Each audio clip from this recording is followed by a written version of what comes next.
Is that it? Yes, this is it. I'll tell her never mind. I'm in. Okay. Hello.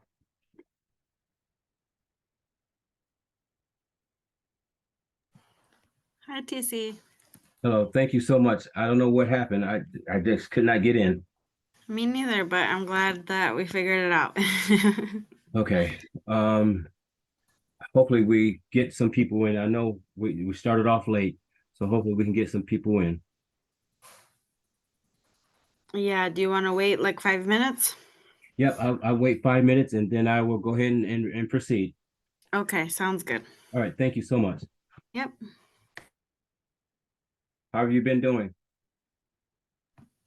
I've been good. That's I've good. been good. Excited for the season change. How about you? Oh, it's been a fun season. Yeah, definitely. Fun and enjoyable.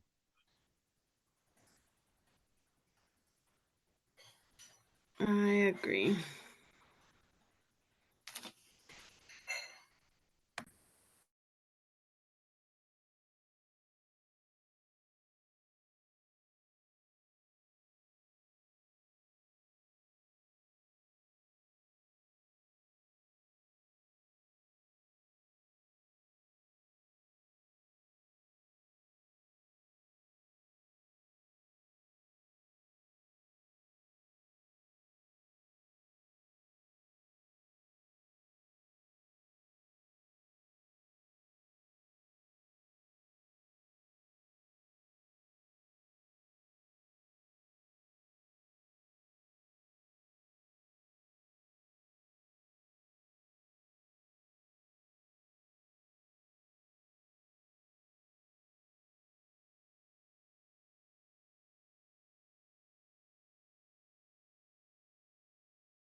I'm gonna get started and I'm gonna share the screen.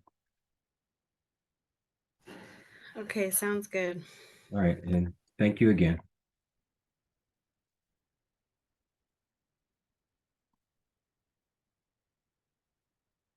Let me get my slide presentation going.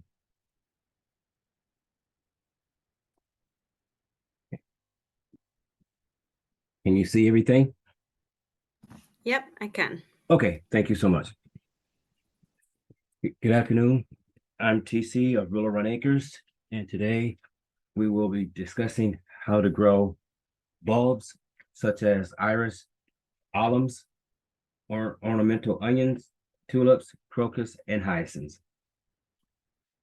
I'm the host today, and Growing Hope is the co-host, and I want to thank Growing Hope for providing this space for us to provide this information for the community.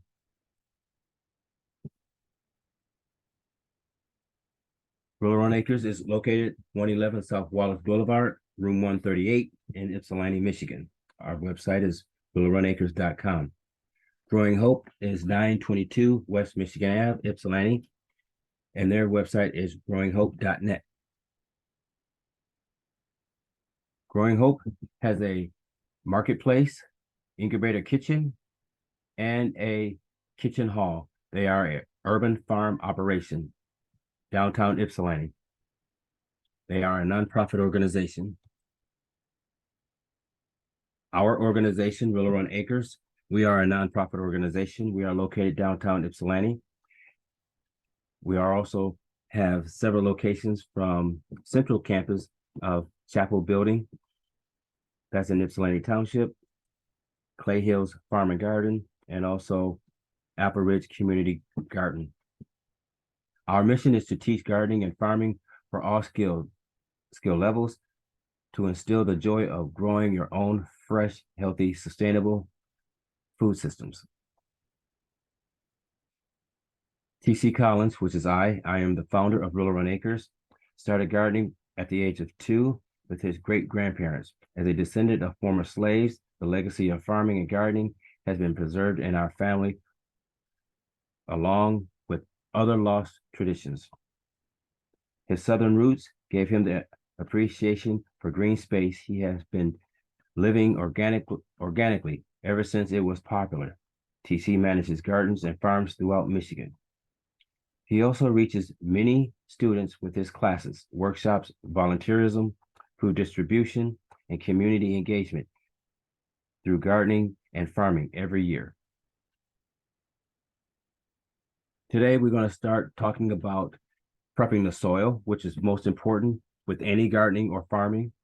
Starting with the soil. Know the soil that you're working with. The texture of the soil will determine your drainage, the structure of the soil, and the clumps, where the mycelium and the bacteria worked to bring nutrients to the roots, which is most important. The pH, we'll discuss that later, helps determine how readily available the nutrients are for the plants to survive. Nutrients helps to grow different parts of the plant, from the roots, from the leaves, to the stems, to the stalk, and in most cases, even trees, the bark. pH. pH is very important for growth in many different ways. Too much pH, certain plants thrive. Low pH, other varieties of plants can thrive. For an example, pH level from 6.0 to 6.9 is good for rhododendrons. 6.0 to 7.5 is good for asparagus. pH level that's below that, such as 4.7 to 6.0, such as grass. Grass itself, and many different types of grass and different varieties of grasses, has a different pH level that it can sustain very low or medium pH level. It is very important to prepare your soil properly by checking the pH level. Today, we're going to be talking about different types of bulbs. Bulbs itself and also rhizomes grow differently, and this is the best time of the year to grow bulbs, fall bulbs. Bulbs love to grow in well-defined soil such as 6.0 to 7.0 pH level. If your soil isn't balanced, don't fear. Add compost and add sand. Bulbs, iris, alliums is similar to potatoes. Other than onion, it is a soil composition. Optimum growth is very important, such as stated, the pH level 6.0 to 7.0 for a balanced soil maintenance. There are several different types of soil amendments. Today, we're going to be talking about one, which is a fine type of soil amendment. It's called AG lime. It is water soluble. It dissolves quickly, also known as agricultural lime. It's a soil conditioner made from crushed limestone or dolomite limestone. AG lime works by dissolving and releasing a base that lowers the acidic of the soil. For crops growing in less than ideal acidic conditions, AG lime can boost a farmer's profit potential for providing a number of benefits. This is a cost-effective and includes improving fertilizer efficiency by as much as 50%. So for myself, I use this in most cases when I plant bulbs. As in potatoes, I do not use AG lime. Despite the advantage of AG lime applications, according to the International Plant Institute, I can't even get the word right. Institution, North American farmers apply less than 1/3 of the needed amount of material. Why? Many growers may not know the true value of AG lime applications.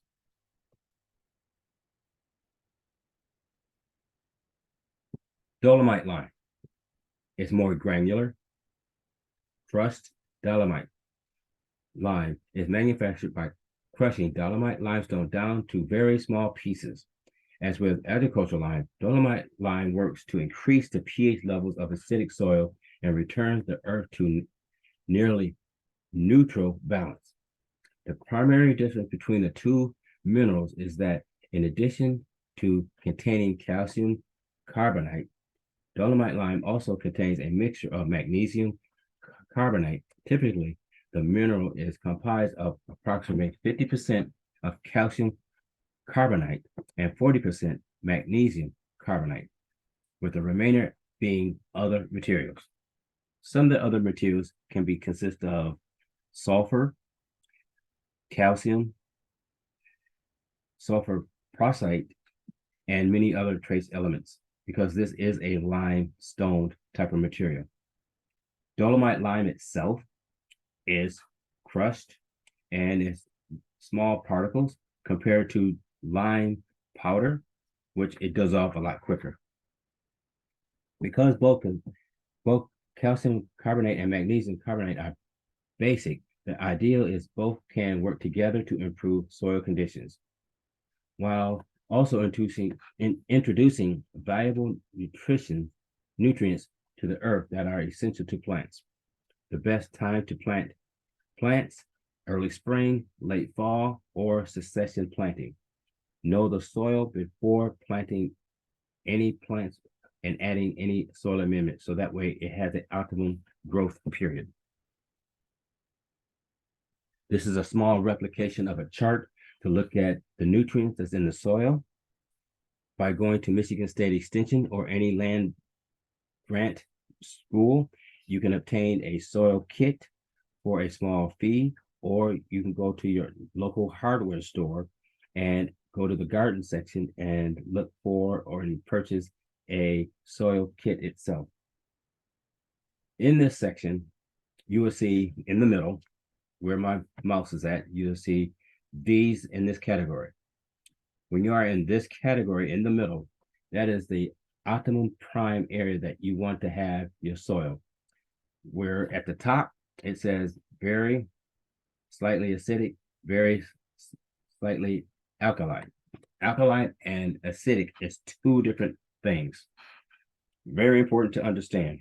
So if you was to grow spinach, kale, or greens, it needs less over here. So you'll be in a 5.0, because the plant itself takes the nutrients from the soil and puts it into the stems and leaves, and also the fruit or the vegetable.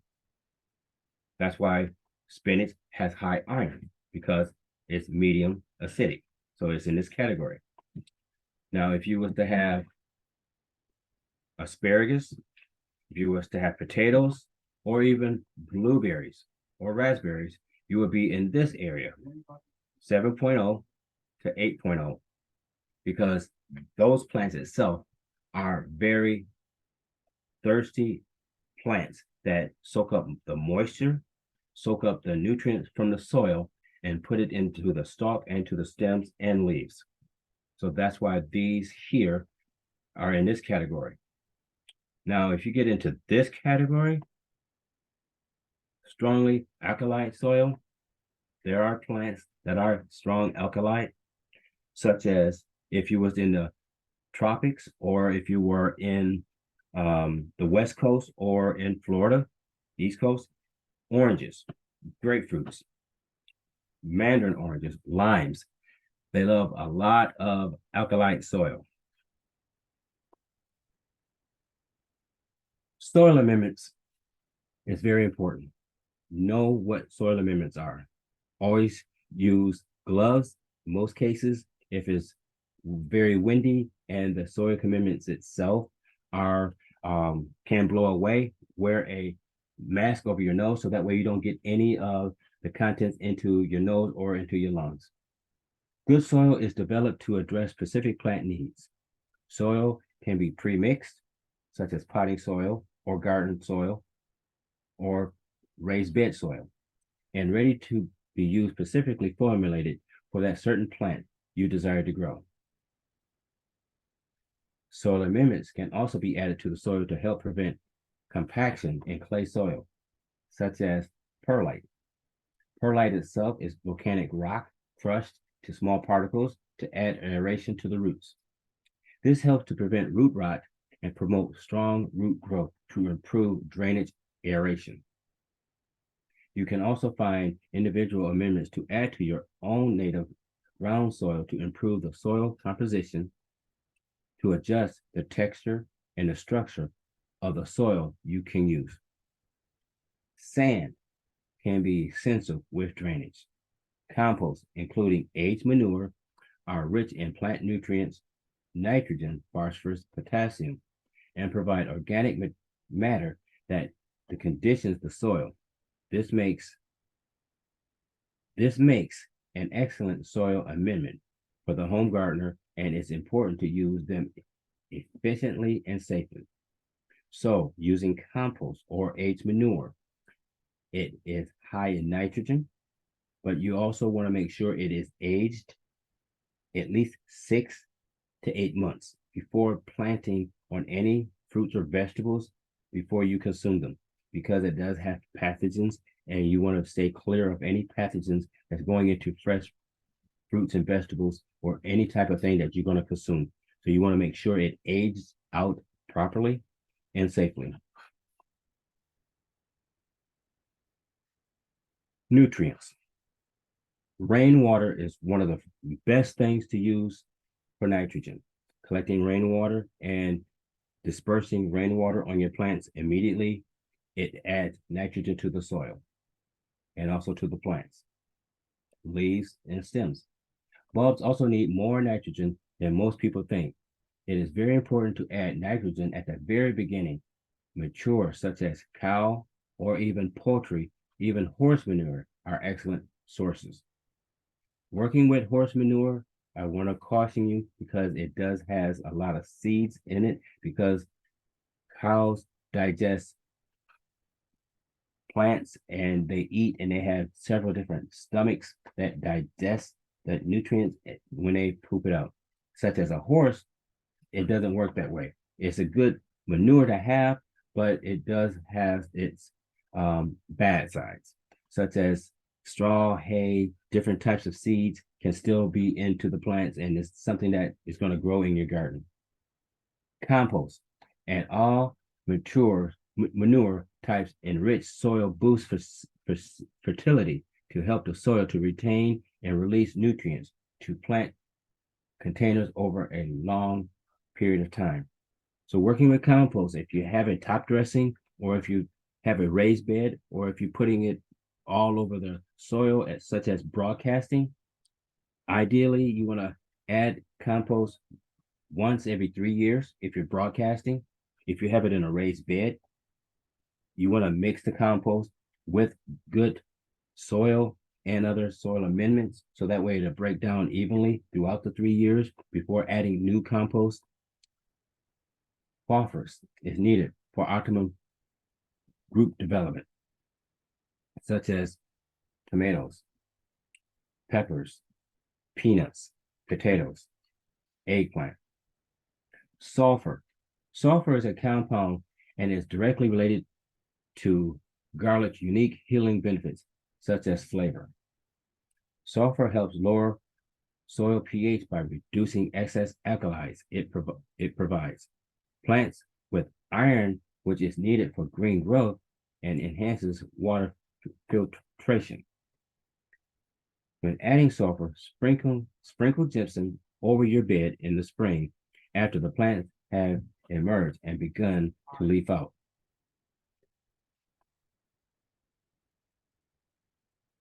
Composted manure. Composted aids manure, rotten manure. Compost manure refers to waste from livestock, poultry, cattle, horses, usually mixed with sawdust, wood shavings, and food. Poultry manure, such as chicken, is the best concentrated source of nitrogen of any manure. Unlike cow manure, poultry manure does not need to be turned under, but it is still important to mix it with the soil before planting, especially since nitrogen is so concentrated. But warning, do not put cat or dog feces in a garden ever. Never, ever. When adding manure, you do not want to add cow manure close to harvest time. It is important that when you add manure, it is at least 120 days before harvest takes effect. The best time to add manure is at the beginning of planting time. In fall, 3 weeks prior to planting, it is best time to put aged manure in the field that is away. You have time for the smell to disperse and also less nitrogen to settle that doesn't stock in the clothes. Other ways to adjust your soil. Compost tea is an excellent in restoring nitrogen and other components to the soil. Cover crops, also known as green manure, adds nutrients to your soil and loosens the soil. Don't till during this time. Adding peat moss increases the soil ability to retain moisture and nutrients while improving drainage. Peat moss is a non-renewable source and should be used in minimum amounts. Perlite is a form of volcanic rock that is crushed and heated. Lightweight particles, when added to the soil, that has value to add air to the soil and improves water drainage. Mulch. Mulch is a moisture retention method and fosters plant growth and maintained by shedding plants from direct sunlight, shielding plants from direct sunlight, and drying out the soil. So at the bottom pictures, I will point those out to you. The first one here is a brewed compost tea. You can use compost tea in two different methods. One, immediately within the first 24 hours to disperse it on the soil because it has live microbes in it, because you're adding air to it. Once it sits after 24 hours on out, then the microbes become dead. You can still use the compost, but you want to disperse of it immediately. Then we have the second picture is green manure, cover crops, or you would say comfrey, legumes. Different types of green manure is very important because they build up the soil with nitrogen because they grab the elements out of the air and rebuild that structure into the soil through its roots. While the top of the plants can be harvested and cut and heat processed where it can be turned into green manure. Then we have here the no-till method, where you see green growth here in the middle and you see dead growth on the side. This method itself is used throughout many different communities. of a no-till method, so that way it rebuilds the earth soil back into its natural place. It takes up to 5 years to get 1% soil back into health, or 0.5% per year when you're adding soil amendments to the soil, such as cover crops. It takes up 4 or 5 years of hard work to get 1% back into soil health. Then we have here this brown powder form is peat moss, or it could be coconut coir. Both those elements are very good, but also it can spike the pH level. So please read the package thoroughly and make sure it's either pure coconut coir or is 100% peat moss. There are fillers out there, so that's why you have to read the package. Then we have here is perlite, which is the crushed volcanic rock. Then at the end, we have mulch. When you see the leaf mulch here, where it's broken up into small particles, it is a top dressing, or it can be cultivated into the soil, rototilled into the soil. If you chose a method of rototilling the soil and it breaks down, it adds nutrients to the soil, it feeds the worms, and also holds moisture. Steps for fall bulbs: tulips, daffodils, alliums, and ornamental onions. Test the soil. Make sure it's in the right space, at the right place, at the right time. Because at the right place, at the right time, might be good in the fall, might not be the right spot in the right place in the summertime because of lighting. Amend the soil if needed. Adding the dolomite, limes, stone to the soil can add, because it breaks down and it's granular, and it can be a slow process all over winter. Where if you use lime powder, it will dissolve within the next 30 days. So amend your soil accordingly to where you have it. Preparing the soil is most important. Taking out the weeds, taking out the crabgrass, shaping the area, preparing the area that you want to put your plants at, because what you see in front of you is a lot different once the flowers are in that area. Tilling the soil is best to till the soil 14 to 17 days prior to planting the bulbs, irises, alliums, and ornamental onions. Reason that you want to do 14 to 17 days out, you want to add aeration to the soil, breaking the soil down, because if you turn the soil the first 3 days, still has a lot of moisture, still has a lot of clumps of soil that hasn't dried out thoroughly. You also have roots or even microorganisms that are inside of those clumps, and they're still viable.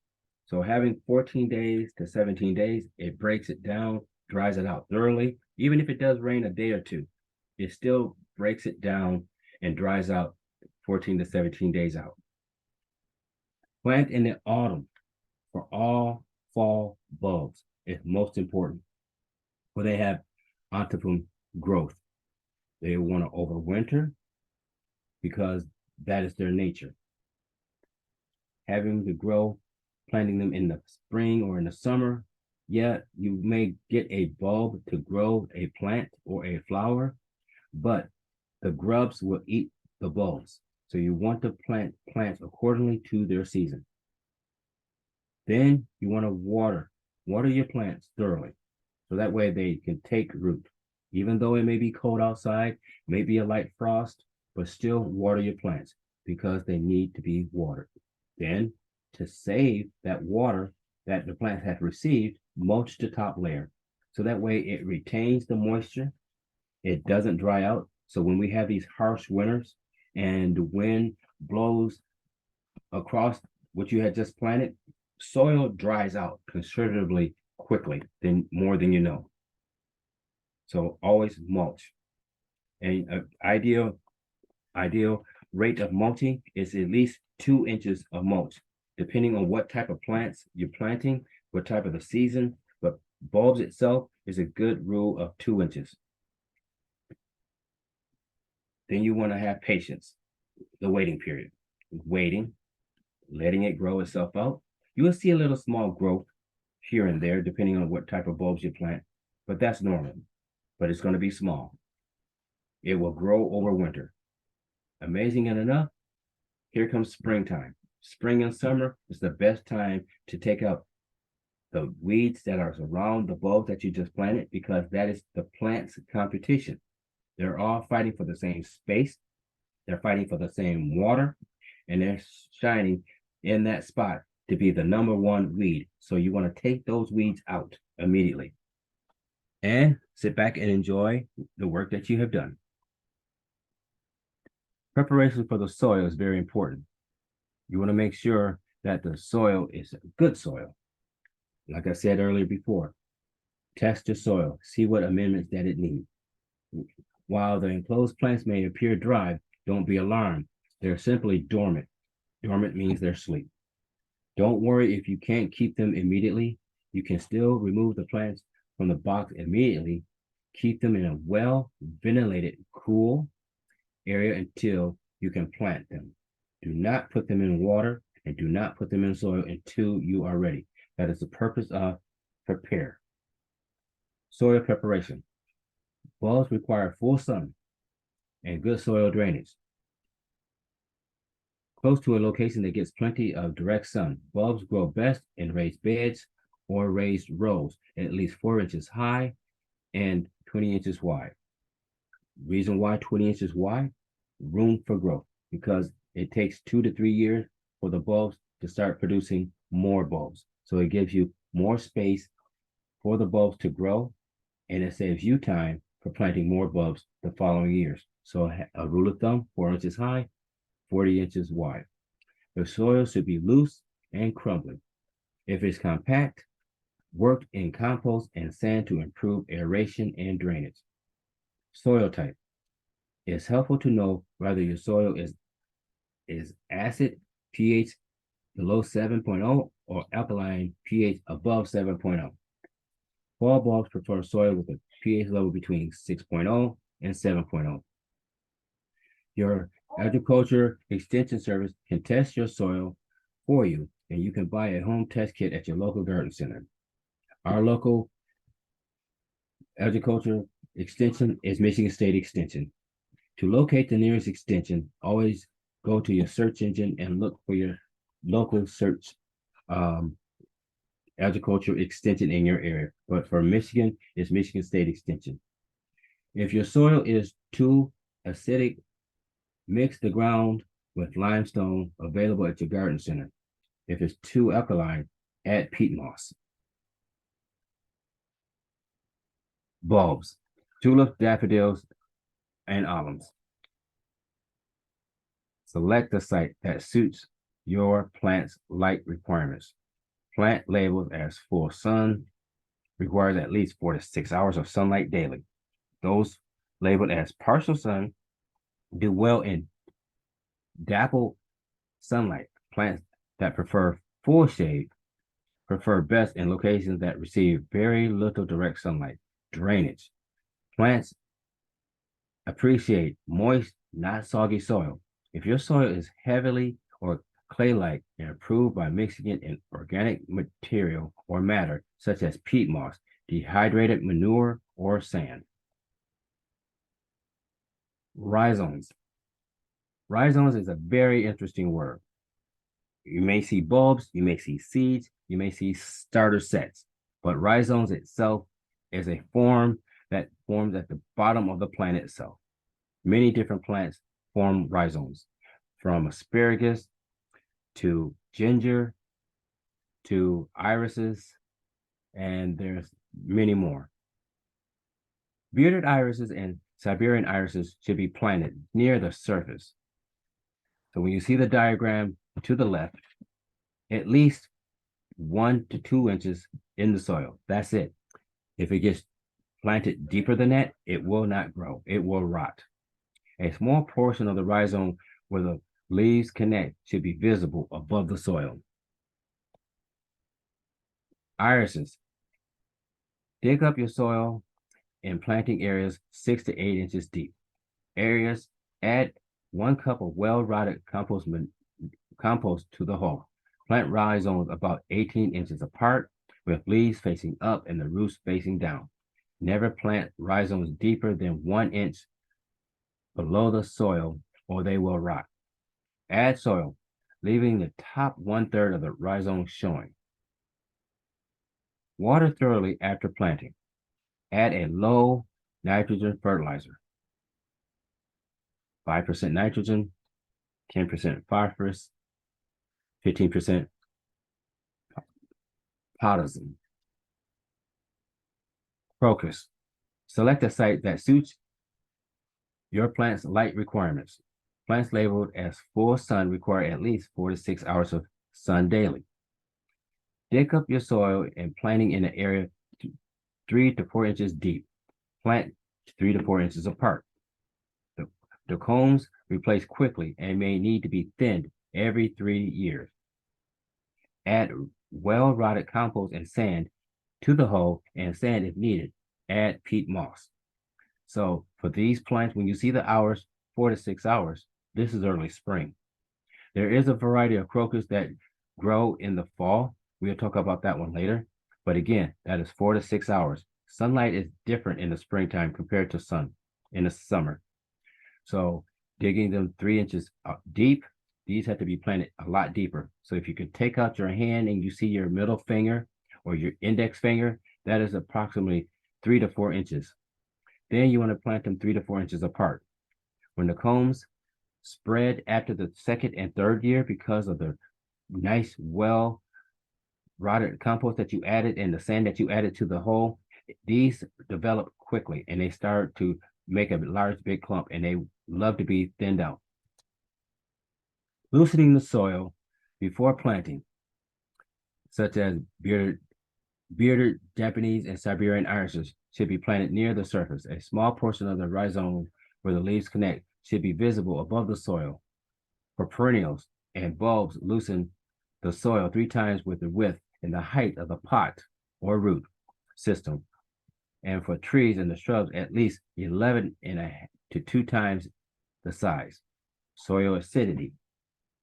Plants cannot absorb the nutrients they need if the soil becomes and does not have the proper pH level. While most plants prefer a neutral soil, 6.5 to 7.0, such as azaleas and blueberries, require a acidic soil, 5.5 to 6.0. You can test your soil yourself using a soil kit or contact your agriculture extension service. Water. Plants appropriate moist, not soggy soil. If your soil is heavy or clay-like, improved by mixing organic matter such as peat moss, dehydrated manure, or sand. For me, I take peat moss, dehydrated manure, and sand and mix all 3 together and make one good mixture. That way you can't go wrong. Watering your bulbs rot with too much moisture. So you want to have drainage, and yet they need water to generate roots and get growth and get growing. The trick is to grow bulbs in well-drained soil. They can use the water they need, and any excess moisture should drain away. Weeding. Controlling weeding is crucial to preventing competition for nutrients. Weeding during the growing season will prevent weeds from returning. Mulching with a light layer of straw will help control the weeds and preserve moisture. Be sure to push the straw back when the plants start to and the bulbs start to grow and they cure properly. What do irises symbolize? Well, we're going to talk about this briefly. Many different cultures around the world worship and symbolize plants in many different ways. The Victorian area language of flowers give a host of meaning to irises flowers.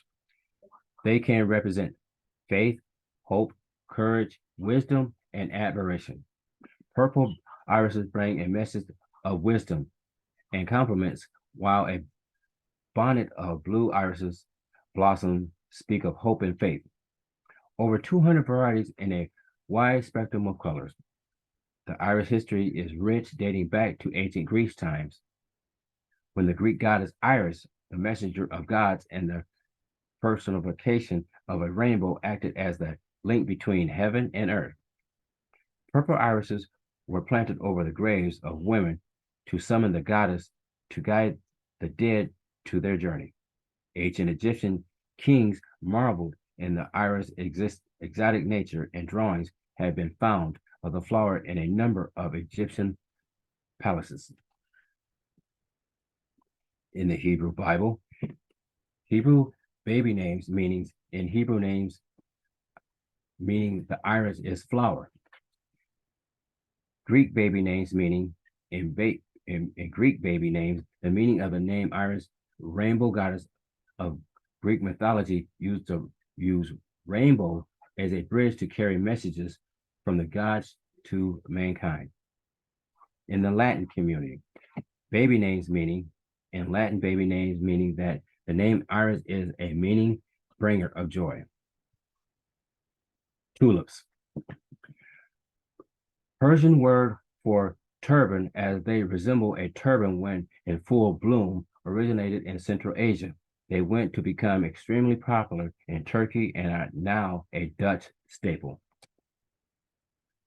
The cultural significance of tulips. In late 1600s, tulips were introduced to the Netherlands from Turkey or Mir Persia. The flowers were then perceived as a novelty and were quite expensive. Over time, tulips contracted the non-fatal mosaic virus, which made their petals brighter and more vibrant. This made the price of tulips rise even higher. As the value of the flowers continued to increase, people began trading land and saving to acquire more bulbs, causing what is now known as tulip mania. Eventually, over the period of time, people were trying to sell bulbs, but not many were trying to buy them. This led to a crash in the tulip market during the 17th century. What do tulips symbolize? The most common meaning of tulips are perfect or deep love. The ideal is to give someone who you have a deep, unconditional love for, rather, it's your partner, children, parents, or siblings. Rebirth. Someone is going to go through some life changes, taking on new adventures and challenges, or have welcomed a new addition to the family.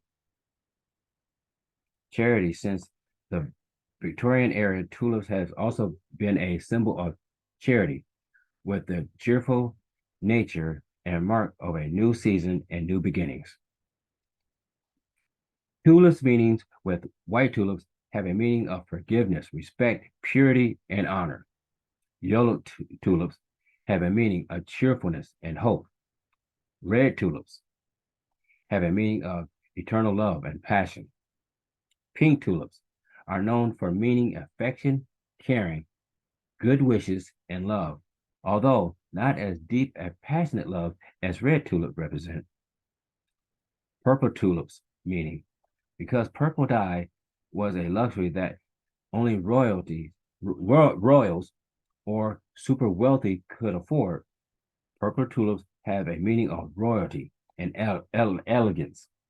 In the 1500s, Queen Elizabeth even banned everyone except members of the royal family to wear purple, as it was such a spectacle color.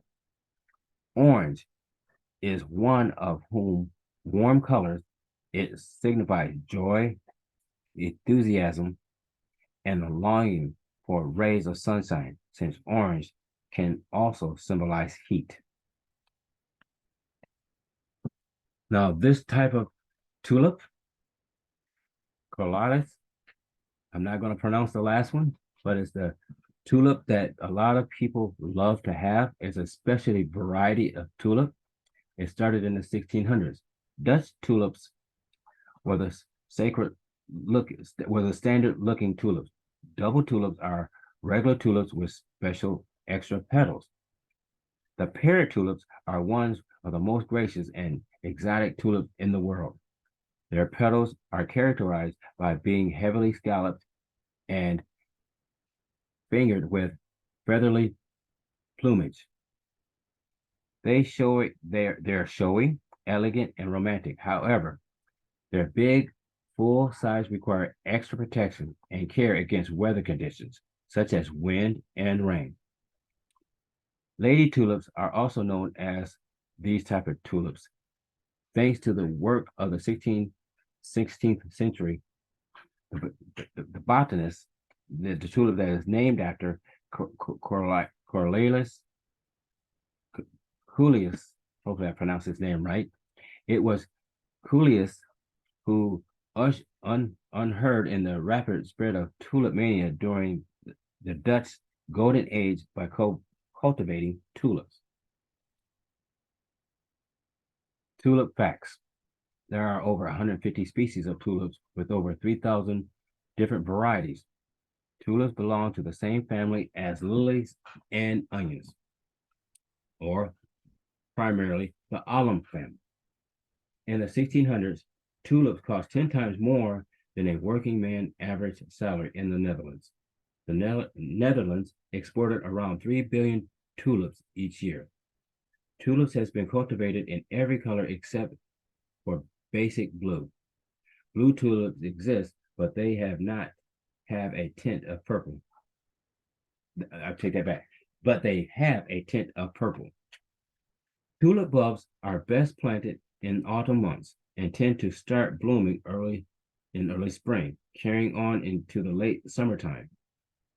Check the color. Check the closed ones.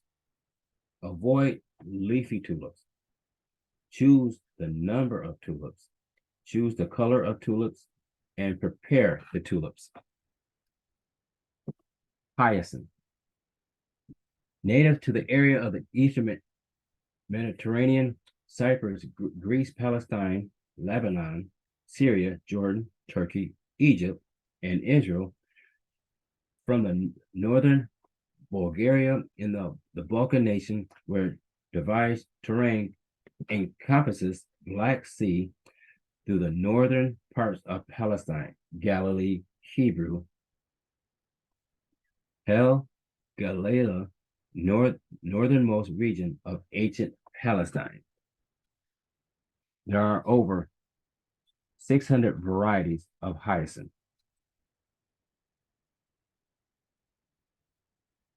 Cultivated culture, 18th century, that over 2,000 cultivators were grown in the Netherlands.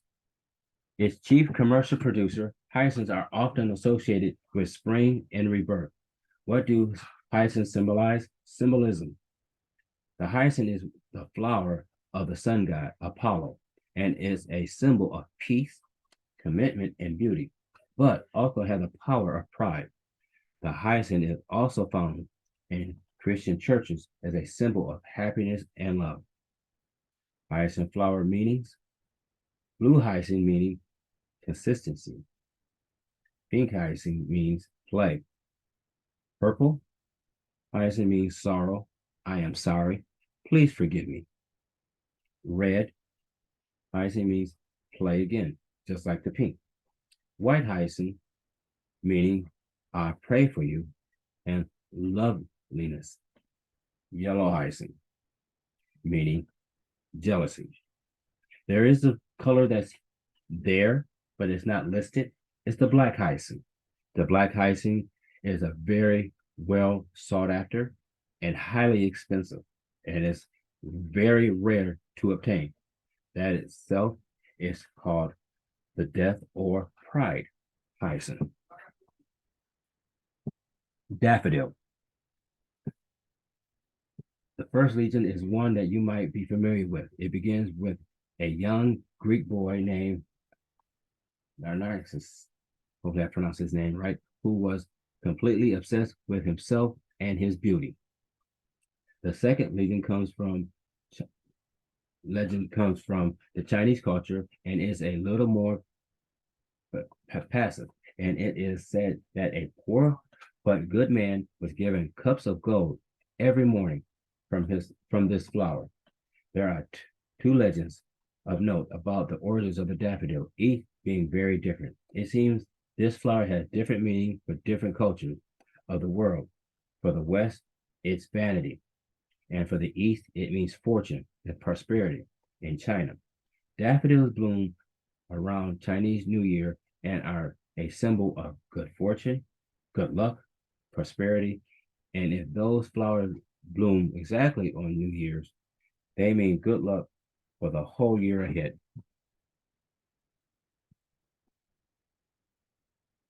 There are more than 50 different varieties of daffodils, mostly range from yellow, white, orange, but also come in some reds, pinks, or even greens. The following three favorite varieties of daisies are the best guaranteed to flourish all spring long. What do daffodils symbolize? Symbolizes creativity and renewal, but it also symbolizes inspiration, memory, and forgiveness. In many cases, the daffodil can be used to represent a sense of awareness and inner reflection. Crocus. Crocus itself is a genus of the flowering plant and is in the iris family, comprising 90 species of perennial growing from corms. Many are cultivated for their flowers appearing in autumn, winter, and spring. The spice saffron is the, the spring obtained from the stigmas of the Crocus sativus, an autumn blooming species. Crocuses are native to woodland and the meadows, from sea level to alpine tundra in North Africa, and in the Middle East, Central and South Europe, in particular, the Coast, Greece, and the islands of Algina and across Central Asia to Zhangjiang province in Western China. What do crocus symbolize? Crocus or crocus was a mortal youth who he was unhappy with a love affair with Semele, was turned by the gods into a plant bearing his name, the crocus. What do crocus symbolize? Crocus flowers have a rich symbolism of rebirth, innocence, joy, and new beginnings, thanks to their early blooming flowers in spring. We have two pictures here of both Greek mythology. Crocus are one of the first flowers in the spring to bloom each spring. In cold climates, their cherry blossoms often open when there's still snow on the ground. Crocus flowers come in pastel colors such as purple, yellow, lavender, cream, and white. 80 different flowering plants. The longest and the most important use of the crocus is the saffron. Some crocus species produce large stigma, the pollen holding parts inside the flower. Removing these stigmas are carefully dried, them producing a tasty and colorful spice. The name crocus traces back through Middle Eastern and Mediterranean languages to the root word for saffron and Sanskrit. The name dates back thousands of years along with the history of plant cultivation as spice. Again, with the meaning of the flowers, the crocus meanings, purple, the traditional color of royalty, is tied to gracefulness, dignity, and personal success. Pink, the color of innocence and youthfulness. This joyful color is less romantic than red, making it great for conveying love and admiration for friends and family members. White, the purest and the most versatile flower color of them all, a banquet of crocuses in the color can indicate a humble approach of wishes of condolences for someone in grief. The color is commonly associated with funerals in some cultures, but it also used for weddings due to its ties to purity and elegance in others. We spoke about saffron crocus. Saffron crocus, the Persian lands known as the Croatian province, that is said that the cities of the province are the best zones to harvest saffron crocus. In this region, the saffron harvest season starts in the middle of autumn and lasts for 30 to 40 days. San Francisco direct import business currently offers saffron for $2,562.24 per pound, or $160.13 per ounce, as of 10/1/2023. As of 4/8/23, upwards to $8,000 a pound of saffron. There are two main places of saffron that is highly grown, is in the Spain region or into the Afghanistan, Iran, and Turkey region.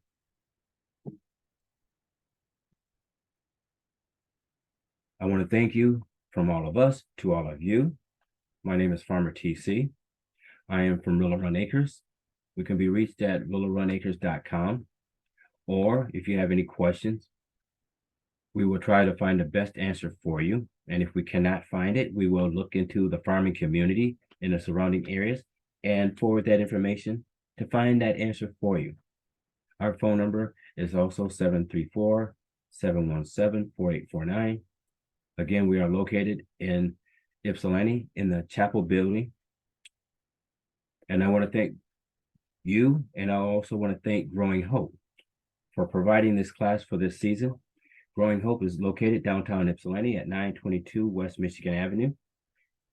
Their phone number is 734-786-8401, and their website is growinghope.net. If you have any questions, you can contact Growing Hope directly by going to their email address or their Facebook and give them a contact, and they will contact you as soon as they can. Thank you, TC. That was very informative. Thank you. Thank you so much. Sorry, I butchered up a few words there. Oh, it's okay. I actually had a couple questions from everything that you presented. Um, I was wondering how frequently, like, do you soil test every area before you start a garden? Yes, And also, if you do, like, how frequently do you follow up in the future to see, like, do soil testing as well? I test all areas that I'm going to grow in, so that way I can get an analysis of what grows best in what areas. And then once every 3 years, if I add the proper nutrients or the soil amendments that is called for, I won't I won't retest until another 3 years. So that way, if I'm adding compost on top as a top dressing, I know that it's going to always need a soil amendment into the soil because I'm using it as a top dressing. But because I'm not addressing to the soil itself, because I didn't turn the soil, that if I was having raised beds and that raised bed was full of compost, I know that I need to add new fresh compost on my 3rd year, and I'm going to have to test it to see if it needs any more elements, because sometimes you add a lot of leaf motes that come around from the community. It can be a small trace of mercury. So Okay. I would always, I was, for me to know if you're doing something right, always test every 3 years and always test every area that you're growing. Even if it's you're growing, have a clump of irises and they're sitting there, still know what the nutrients needed for them irises, because they can be a clump, but they can be stagnant and they won't grow outward anymore. And to know what they need, it's best to always test everything. Yeah.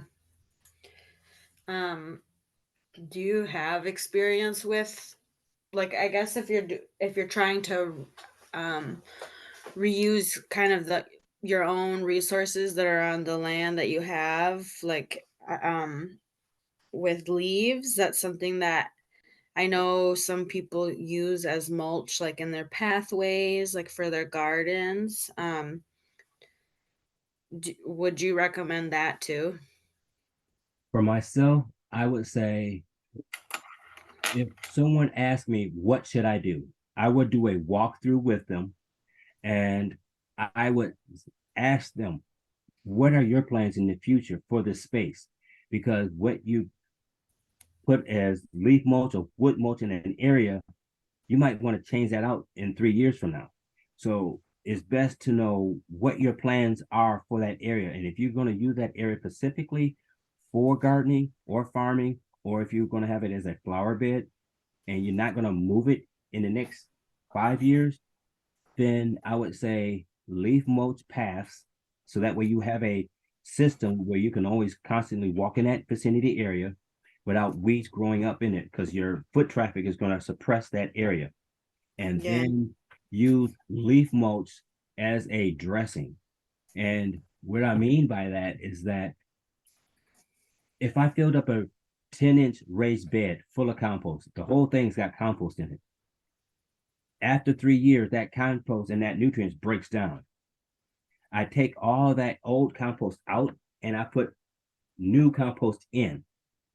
Now, that old compost, I add that to a leaf mulch and I blend that in so that way that old compost breaks down as a soil amendment. It still has microbes in it, but it's adding it to the new leaf mulch and the new green manure, and that breaks down even thoroughly.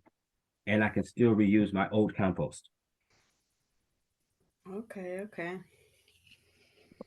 It's, Uh, it's, it's always good to always save your old compost when it dies. And I call it dead because after 3 years, it's bleached. You took all the nutrients out of it, and it's still usable because it has microbes in it. So you take it out, set it aside, and put fresh in that spot. And then that dead compost, you bring it back to life by adding new compost, new food scraps, and new leaf mulch to it, and it re-accelerates itself, and it saves you in the long run. okay. Yeah. Um, where do you usually get your bulbs from? I get them from Dutch Valley, Oh, or I just get them anyone that is on Facebook Marketplace, and there or Craigslist. When there's any family that or home that want to get rid of their plants, I just try and be a rescue ranger for plants in the community, so that way they get a second chance. And if I'm done with them, then and if I can divide them, I give them to another person, so that way it keeps that cycle going, keep sharing. yeah, yeah, definitely. Um, I wonder if some of the same care for these kind of bulbs is similar. Like another bulb that I was thinking about are gladiolas. I'm not really sure where they came from, but I'm wondering if it's kind of the same concept with the bulb where you want to plant that, a good time to plant that is in the fall because I know they bloom all throughout the summer too. Well, there's a traditional glad that blooms in the summertime that you can plant in the fall, but the majority of glads, um, there's two different generations of glads.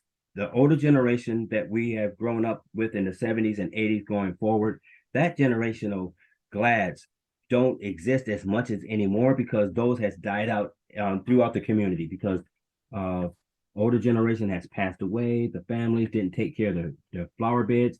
Those glads, those type of plants, they don't exist anymore. Those are heirloom glads. The glads that we have now to the present day, those are not as much cold hardy. And a lot of times, just like dahlias, you have to take them up, dry store them, keep them in a cool, dark place, and then replant them again. Oh, okay. So there's depending on who you got them from and if they are cold hardy, um, you can make them cold hardy by just tempering them every 2 years, bringing them out, taking them out, put them out, take them out. And on that third year, they should be cold tolerant going into their fourth year. But that's if you are a true dedicated person of taking out certain type of plants that are cold sensitive. Yeah, yeah, definitely. Cool.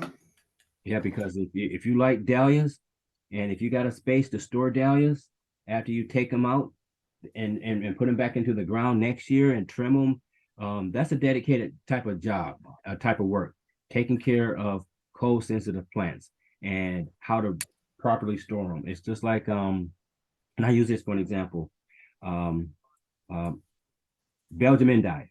If you can successfully grow a Belgium endive and all the benefits from it, from escrow to Belgium endive to chicory, from that one bulb, then you can take care of any cold tolerant plant.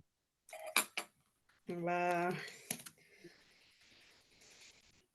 It's just about having a garden space, or I mean a root cellar, or if you have a garage that you don't have a heat source in it, dedicate a small 8 by 8 foot section dedicated and just put a petition up and just primarily use that area for a cool, dark place. Burlap, a lot of burlap bags and some straw, and just bury the plants, keep them cool, and that they have a slow growth. They're staying cold. They're not freezing because you wrap them in burlap bags, and they'll stay over winter. And you just take them back out. And that's a class on itself, teaching people how to properly garden and to saving plants in burlap bags. A lot of people don't know that burlap bags are a valuable tool in the garden. Yeah, definitely.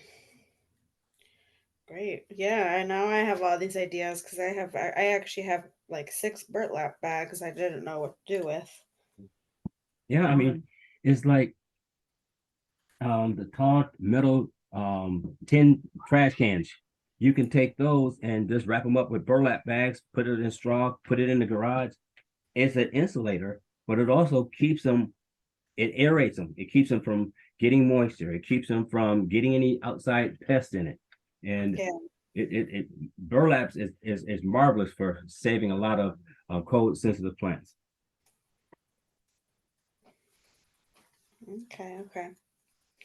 The last question I have is for somebody that's really like a beginner gardener, would you say one of the easier bulbs out of those to grow are the crocuses?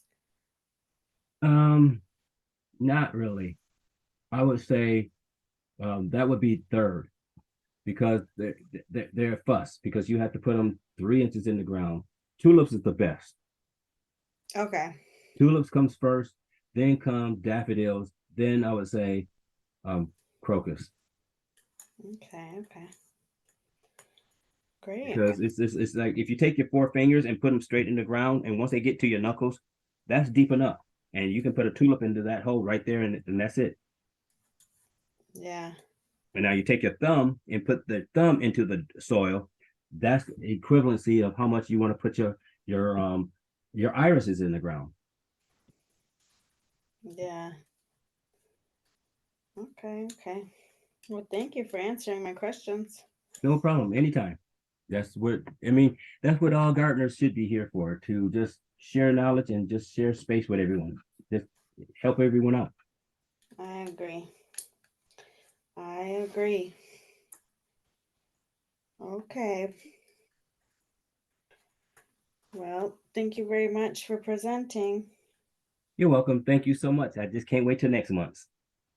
Yeah, me neither. I've really been looking forward to that one. Thanks. Um, but yeah, this was recorded, so we'll share that out. All right. Thank you so much. You have a blessed day now. You too. All right. Bye. Bye bye.